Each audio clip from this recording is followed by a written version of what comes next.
வந்து திருநாவுக்கரசர் கேட்கறத இல்லை, யாரும் கேட்கலாமே. அதாவது இப்போ தமிழ்நாட்டில் உள்ள 39 தொகுதிகளையும் எல்லா கட்சியும் கேட்கலாம். அதாவது கூட்டணி கட்சியில் உள்ள யாரும் கேட்கலாம், அது வரல.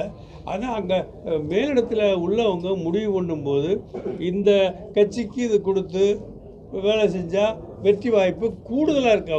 இப்போ சிஎம் வந்து சொன்ன ஒரே ஒரு பாயிண்ட்டு, வெற்றி பெறணும். எல்லாம் எந்த தொகுதி இருந்தாலும் வெற்றி பெறணும். வெற்றி பெறதுக்கு நீங்கள் முயற்சி பண்ணணும். அந்த மாதிரியான தேர்தல் தான் நாங்கள் நடத்துவோம். அப்படி வேட்பாளர் அப்படி தான் நாங்கள் அறிவிப்போம்னு அவர் சொன்னார். அது மாதிரி அவர் என்ன முடிவு பண்ணுறாரோ அதை வச்சு தான். எங்கள் இஷ்டத்துக்கு சொல்ல முடியாது. எங்கள் கோரிக்கையை நான் வச்சு, எங்களுக்கு இல்லைன்னு சொல்ல முடியாதவங்க ஒரு தொகுதியே இது வரைக்கும் கொடுத்துருக்குறாங்க. ஒன்றுக்கு கொடுத்து ராமநாதபுரத்தோட இன்னொரு தொகுதி எங்களுக்கு கொடுத்தாலும் நாங்கள் அதுக்கு வாங்கிட்டு செயல்படுவோம், வேலை செய்வோம்.